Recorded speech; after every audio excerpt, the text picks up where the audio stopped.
السلام علیکم ورحمۃ اللہ وبرکاتہ۔ رب اشرح لی صدری ویسر لی امری واحلل عقدۃ من لسانی یفقہوا قولی۔ الحمد للہ رب العالمین۔ پارہ نمبر 7 سورۃ الانعام آیت نمبر 7۔ اعوذ باللہ من الشیطان الرجیم، بسم اللہ الرحمن الرحیم۔ وَلَوْ نَزَّلْنَا عَلَيْكَ كِتَابًا فِي قِرْطَاسٍ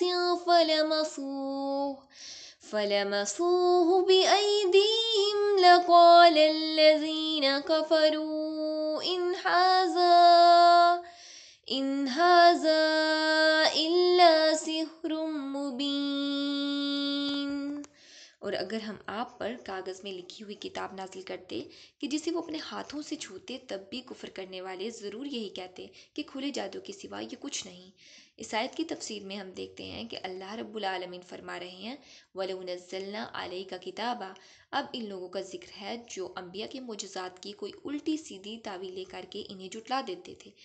اس آیت میں کفار مکہ کی نبی صلی اللہ علیہ وآلہ وسلم کو جھٹلانے کے لیے پیش کردہ فرمائشوں میں ایک فرمائش کا جواب ہے کہ ہم اس وقت تک تمہارے آسمان پر چڑھنے کا یقین نہیں کریں گے جب تک تم ہم پر ایسی کتاب نازل نہیں کرتے جسے ہم خود پڑھیں۔ یہ لوگ اپنی سرکشی اور کفر کی روش میں اس قدر پختہ ہیں کہ اگر ہم ان پر آسمان سے لکھی دکھائی کتاب بھی خیالی یعنی کہ اتار دیں، جسے یہ اپنے ہاتھوں سے چھو کر صاف معلوم کر لیں کہ کوئی خیالی نظر بندی جیسی چیز نہیں بلکہ حقیقت ہے، تب بھی یہ لوگ اسے کھلا جادو قرار دیں گے۔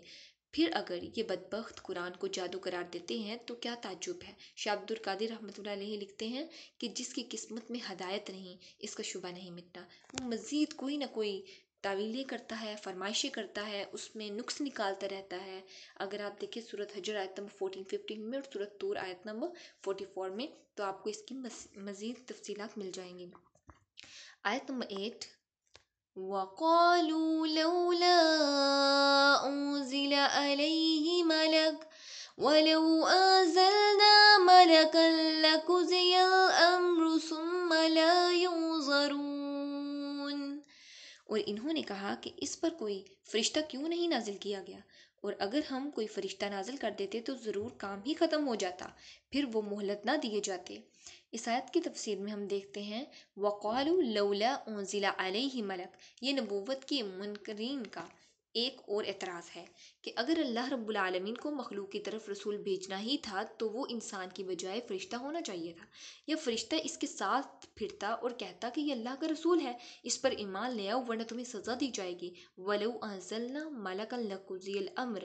یہ پہلا جواب ہے کیونکہ اللہ رب العالمین کا یہ طریقہ چلا آیا ہے کہ جب کوئی قوم اپنے نبی سے معجزہ طلب کرے اور وہ اسے دکھا دیا جائے لیکن اس کے بعد بھی وہ ایمان نہ لائے، سرکشی کرے، تو اسے ہلاک کر دیا جاتا ہے۔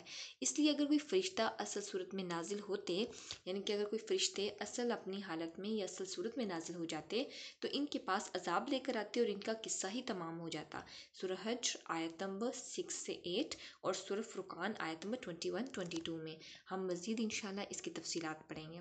اللہ رب العالمین سے دعا ہے کہ وہ ہمیں دین کا سچا فہم نصیب فرمائیں، اس پہ خود بھی عمل کرنے اور دین کا پیغام دوسروں تک پہنچانے کی توفیق عطا فرمائیں، آمین۔ وآخر الدعوانا ان الحمد للہ رب العالمین۔